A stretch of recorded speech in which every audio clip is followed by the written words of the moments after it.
गांव में हर रोज एक सफेद गाड़ी आती और एक जवान लड़की को डालकर जंगल में ले जाती। गांव शंकरपुर पहले तो बेहद शांत था, लेकिन पिछले कुछ महीनों से वहां का माहौल डरावना हो चुका था। हर रात कोई ना कोई लड़की रहस्यमय तरीके से गायब हो जाती थी। पहले तो लोगों ने इसे एक संयोग समझा, लेकिन जब गायब होने वाली लड़कियों की संख्या बढ़ने लगी तो पूरे गांव में दहशत फैल गई। गांव के बुजुर्गों का कहना था कि यह किसी बुरी आत्मा का प्रकोप है, लेकिन कुछ समझदार लोग मानते थे कि इसके पीछे जरूर कोई गहरी साजिश है। गांव के मुखिया रणवीर सिंह इस मामले को लेकर काफ़ी चिंतित थे। उन्होंने पुलिस को कई बार रिपोर्ट करने की कोशिश की, लेकिन स्थानीय पुलिस ने इसे गंभीरता से नहीं लिया। एक दिन जब उस गांव की 17 साल की लड़की मंजू अचानक लापता हो गई तो पूरे गांव में बवाल मच गया। उसकी मां राधा देवी रोते हुए मुखिया के घर पहुंची और बोली, मुखिया जी, मेरी बेटी को ढूंढिए, वह कभी इतनी रात तक घर से बाहर नहीं रहती है। मुखिया ने तुरंत पास के थाने में फ़ोन किया, लेकिन हमेशा की तरह पुलिस ने इसे एक साधारण मामला कहकर टालने की कोशिश की। लेकिन इस बार हालात बदलने वाले थे। इस केस की खबर जब एसपी नरेंद्र कुमार तक पहुंची तो उन्होंने इसे गंभीरता से लिया। वे बेहद ईमानदार और निडर अफसर थे। उन्होंने खुद गांव में जाकर मामले की तहकीकात करने का फैसला किया। अगले ही दिन एसपी नरेंद्र कुमार अपनी टीम के साथ शंकरपुर पहुंचे।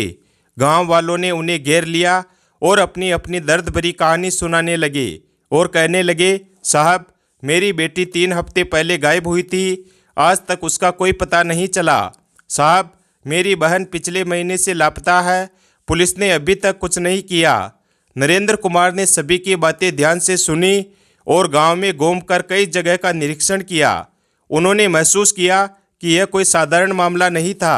गांव में घूमते हुए नरेंद्र कुमार की नज़र एक बूढ़े आदमी पर पड़ी जो चुपचाप बेटा सब कुछ देख रहा था। उसका नाम भोला बाबा था, जो गांव के सबसे पुराने निवासी थे।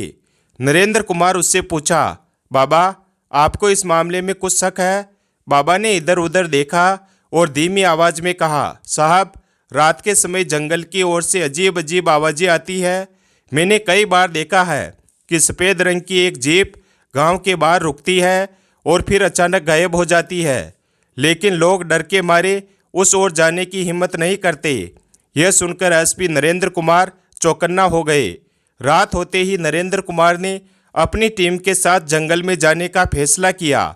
गांव के कुछ लोग भी उनके साथ चलने को तैयार हो गए। रात का समय था, चारों तरफ अंधेरा था। सन्नाटा ऐसा था कि पत्तों की सरसराहट भी सुनाई दे रही थी। जैसे ही वह गांव के बाहर पहुंचे तो अचानक झाड़ियों के पीछे से किसी लड़की की चीख सुनाई दी, बचाओ बचाओ। एसपी नरेंद्र कुमार ने तुरंत अपनी पिस्तौल निकाली और उस दिशा में दौड़ पड़े। लेकिन जब वे वहां पर पहुंचे तो सामने का नज़ारा देखकर उनके होश उड़ गए। एसपी नरेंद्र कुमार और उनकी टीम जैसे ही झाड़ियों के पास पहुंची तो वहां की हालत देखकर सबके रोंगटे खड़े हो गए। एक लड़की जमीन पर गिरी हुई थी और उसके हाथ पैर बंधे हुए थे और मुंह पर टेप चिपका था। उसके चेहरे पर खौफ साफ झलक रहा था। नरेंद्र कुमार ने इशारे से अपने एक सिपाही को आगे बढ़ने को कहा। जैसे ही सिपाही ने लड़की को उठाने की कोशिश की तो पास की झाड़ियों से धाई की आवाज़ आई। कोई था जो उन पर बंदूक से निशाना साध रहा था। नरेंद्र कुमार ने तुरंत अपनी पिस्तौल निकाली और झाड़ियों की ओर फायर कर दिया। कुछ मिनट तक दोनों ओर से गोलियां चलती रही। फिर झाड़ियों से किसी के भागने की आवाज़ आई। राकेश, प्रवीण, उसे पकड़ो, नरेंद्र कुमार ने चिल्लाकर आदेश दिया। सिपाहियों ने तुरंत पीछा किया, लेकिन अंधेरे की वजह से अपराधी भागने में कामयाब हो गया। नरेंद्र कुमार ने झट से लड़की के हाथ पैर खोल दिए और टेप हटाई। वह बुरी तरह से डरी हुई थी। डरने की ज़रूरत नहीं है, तुम सुरक्षित हो, नरेंद्र कुमार ने उसे भरोसा दिलाया। लड़की हाँफते हुए बोली, साहब, प्लीज़ मुझे बचा लीजिए, वह लोग बहुत खतरनाक है। कौन लोग? तुमने उन्हें देखा है? नरेंद्र कुमार ने पूछा। लड़की ने रोते हुए सिर हिलाया, हाँ साहब, लेकिन मैं उनके चेहरे नहीं देख पाई। मुझे बस इतना याद है कि वे लोग मुझे जीप में डालकर जंगल में ले आए। और लड़की अचानक सहम गई, जैसे उसे कुछ भयानक याद आ गया हो। और क्या? नरेंद्र कुमार ने धैर्य से पूछा। लड़की कांपती आवाज़ में बोली, वह लोग हमें यहाँ किसी बड़े आदमी के लिए लाते हैं। वह हमें एक पुराने कोठे में ले गए थे। वहाँ पहले से ही और भी कई लड़कियाँ थीं। यह सुनकर नरेंद्र कुमार की आंखें चौड़ी हो गई। तुम्हें उस कोठे का रास्ता याद है? उन्होंने पूछा। लड़की ने सिर हिलाया। हाँ साहब, लेकिन वहाँ जाना बहुत खतरनाक है। अगर उन दरिंदों को पता चल गया कि हम वहाँ जा रहे हैं तो वे लोग हमें मार डालेंगे। इस बार शिकारी हम होंगे और शिकार वो, नरेंद्र कुमार ने दृढ़ता से कहा। एसपी नरेंद्र कुमार ने तुरंत अपनी टीम के सीनियर अफसरों को कॉल किया और अगले दिन के लिए एक गुप्त ऑपरेशन प्लान किया। सुबह होते ही नरेंद्र कुमार गांव वालों से मिले और उन्हें भरोसा दिलाया कि इस बार अपराधियों को सजा जरूर मिलेगी। लेकिन तभी एक बूढ़ी महिला बदहवास हालत में दौड़ती हुई आई और बोली, साहब, रात में एक और लड़की गायब हो गई। शंकरपुर गांव में एक और लड़की के गायब होने की खबर से हड़कंप मच गया। लोग इकट्ठा होकर थाने के बाहर जमा हो गए और पुलिस पर दबाव बनाने लगे। साहब, अगर हमारी बेटियां ही सुरक्षित नहीं है तो हम जिए या मरे क्या फ़र्क पड़ता है? पुलिस अगर कुछ नहीं कर सकती तो हमें बता दो, हम खुद बंदूक उठाएंगे, एक नौजवान चिल्लाया। गांव वालों का गुस्सा जायज़ था। एसपी नरेंद्र कुमार ने लोगों को शांत कराते हुए कहा, इस बार अपराधी बच नहीं पाएंगे, हम जल्द ही उन तक पहुंच जाएंगे।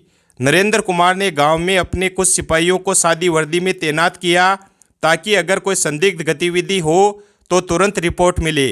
गायब हुई नई लड़की का नाम सावित्री था, जिसकी उम्र सिर्फ 16 साल थी। उसकी मां रोते हुए बोली, साहब, रात को वह खाना खाकर सोई थी, सुबह देखा तो उसका बिस्तर खाली था, दरवाज़ा भी अंदर से बंद था। यह सुनकर नरेंद्र कुमार चौंक गए। मतलब कोई अंदर से ही दरवाज़ा खोल सकता था। उन्होंने तुरंत घर का मुआयना किया। कमरे की खिड़की टूटी हुई थी और फर्श पर जूते के निशान थे। ये निशान हमें दरिंदों तक ले जा सकते हैं, नरेंद्र कुमार ने अपनी टीम से कहा। सिपाही राकेश, जो गांव में सादी वर्दी में घूम रहा था, भागते हुए आया और बोला, साहब, गांव के बाहर वाले रास्ते पर रात में एक सफ़ेद जीप खड़ी थी। जब मैंने पास जाने की कोशिश की तो वह तेजी से जंगल की ओर भाग गई। नरेंद्र कुमार को भोला बाबा की बात याद आई, जो पहले भी सफ़ेद जीप के बारे में बता चुके थे। अब हमें पता चल चुका है कि लड़कियों को ले जाने के लिए यही जीप इस्तेमाल हो रही है, नरेंद्र कुमार ने कहा। अब एसपी नरेंद्र कुमार ने अपराधियों तक पहुंचने के लिए एक नई योजना बनाई। उन्होंने तय किया कि पुलिस की एक टीम गांव के बाहरी इलाके में जंगल के पास छिपकर निगरानी करेगी। गांव की एक महिला पुलिस अधिकारी गायब होती लड़कियों में से एक बनने का नाटक करेगी। अगर अपराधी उसे उठाने आए तो पुलिस पीछा करके उन्हें रंगे हाथ पकड़ लेगी। रात होते ही नरेंद्र कुमार और उनकी टीम सतर्क हो गई। गांव की महिला पुलिस अधिकारी शीतल को गांव की एक आम लड़की की तरह तैयार किया गया और उसे गांव के बाहरी इलाके में भेजा गया। घंटों इंतजार के बाद आधी रात को जंगल से निकलकर एक सफ़ेद जीप धीरे धीरे गांव के पास आती दिखाई दी। सभी पुलिस वाले अपनी अपनी जगह पर छुप गए और पूरी तरह से तैयार रहे। जीप करीब आई और उसमें से दो आदमी नीचे उतरे। वे इधर उधर देखने लगे, फिर धीरे से लड़की के पास पहुंचे। तभी नरेंद्र कुमार ने इशारा किया, अभी नहीं, थोड़ा और नज़दीक आने दो। जैसे ही अपराधी शीतल को ज़बरदस्ती उठाने लगे तो नरेंद्र कुमार गरजते हुए बोले, ठहरो, कोई भागने की कोशिश मत करना। लेकिन अपराधी चौंक गए और भागने की कोशिश करने लगे। तभी पुलिस ने फायरिंग शुरू कर दी। एक अपराधी घायल होकर गिर पड़ा, जबकि दूसरा जीप लेकर भागने की कोशिश करने लगा। लेकिन नरेंद्र कुमार ने अपनी गाड़ी से पीछा किया और कुछ ही देर में उसे भी पकड़ लिया। अब अपराधियों की गिरफ्तारी के बाद उनसे सच्चाई उगलवानी थी। दोनों अपराधी अब पुलिस की गिरफ्त में थे। नरेंद्र कुमार ने उन्हें थाने ले जाकर पूछताछ शुरू की। बताओ, तुम कौन हो और लड़कियों को कहाँ ले जाते थे? नरेंद्र कुमार ने एक अपराधी के सामने कुर्सी खींचते हुए कहा। पहला अपराधी, जो घायल था, दर्द से कर्रा रहा था।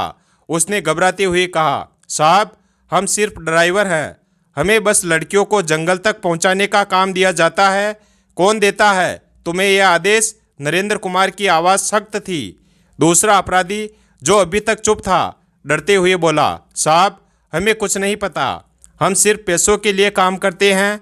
नरेंद्र कुमार ने अपनी जेब से रिवॉल्वर निकाली और टेबल पर रख दी और कहा, सच बोलो, वरना इस टेबल पर सिर्फ मेरी रिवॉल्वर नहीं गिरेगी, कोई और भी गिरेगा। अब अपराधियों की हिम्मत टूटने लगी। कुछ देर बाद घायल अपराधी बोला, साहब हमें एक आदमी से ऑर्डर मिलता था जिसका नाम महेंद्र ठाकुर है।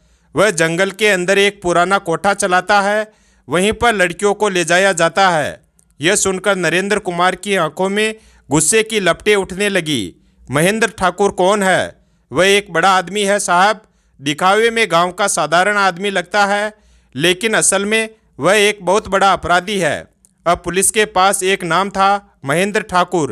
एसपी नरेंद्र कुमार ने अपने 2 खास सिपाहियों राकेश और प्रवीण को गांव में भेजा ताकि वे महेंद्र ठाकुर पर नज़र रख सके। और उन्हें जल्दी ही पता चला कि महेंद्र ठाकुर न सिर्फ लड़कियों की तस्करी करता था, बल्कि गांव के कुछ रसूखदार लोगों के साथ मिलकर यह गंदा धंधा चला रहा था। महेंद्र ठाकुर खुलेआम गांव में घूमता था, लेकिन उसके असली चेहरे से कोई वाकिफ नहीं था। अब नरेंद्र कुमार कोठे तक पहुंचकर वहां बंद लड़कियों को बचाना चाहते थे, लेकिन बिना किसी योजना के हमला करना खतरनाक हो सकता था। उन्होंने गांव की कुछ महिलाओं से मदद मांगी जो पहले ही अपनी बेटियों के गुम होने से परेशान थी।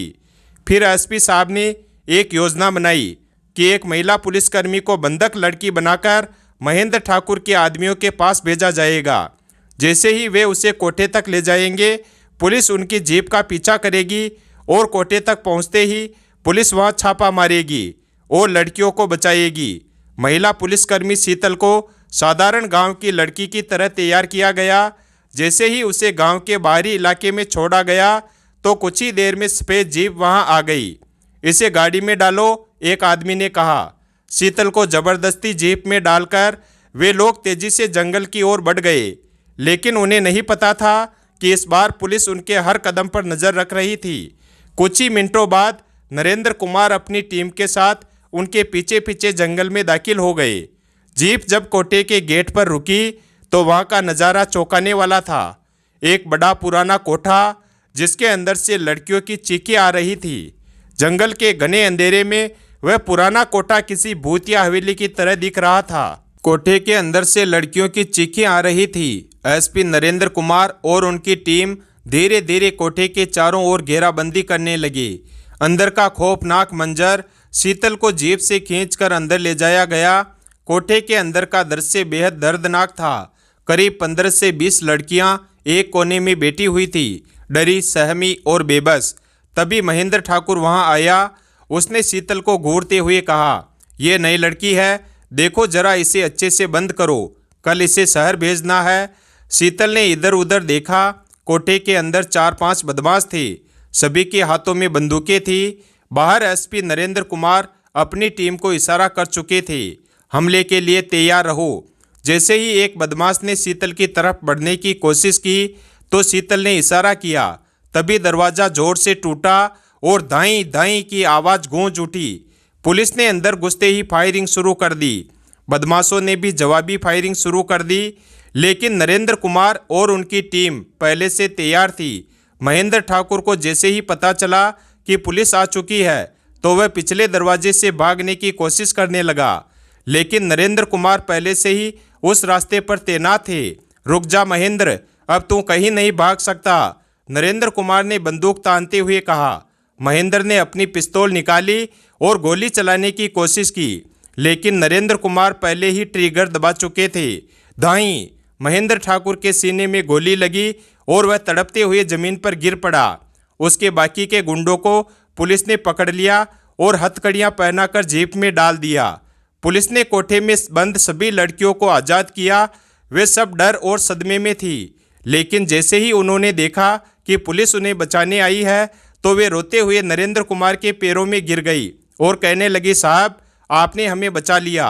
नरेंद्र कुमार ने उन्हें उठाते हुए कहा, अब तुम्हें डरने की ज़रूरत नहीं है, यह दरिंदे अब कभी किसी को तकलीफ नहीं देंगे। जब पुलिस गांव में लौटी तो सभी गांव वाले उनका इंतजार कर रहे थे। जैसे ही उन्होंने लड़कियों को सही सलामत देखा तो गांव के सभी लोग खुशी से झूम उठे। गांव वालों ने एसपी नरेंद्र कुमार को अपने कंधों पर उठा लिया और जोर जोर से नारे लगाने लगे, एसपी साहब जिंदाबाद, नरेंद्र कुमार अमर रहे। इस बहादुरी के लिए सरकार ने एसपी नरेंद्र कुमार को गोल्ड मेडल से सम्मानित किया। शंकरपुर गांव जो कभी डर और आतंक के साये में जी रहा था, अब चैन की नींद सो सकता था। जब नरेंद्र कुमार से पूछा गया कि उन्होंने यह मिशन कैसे पूरा किया तो उन्होंने कहा, अगर हर पुलिस वाला अपना फर्ज ईमानदारी से निभाए तो कोई भी अपराधी बच नहीं सकता। वीडियो अगर पसंद आया हो तो वीडियो को लाइक करें और हमारे चैनल शिवभक्त को सब्सक्राइब करें और अपने दोस्तों के साथ शेयर करें और कमेंट करके बताएं वीडियो कैसा लगा। धन्यवाद।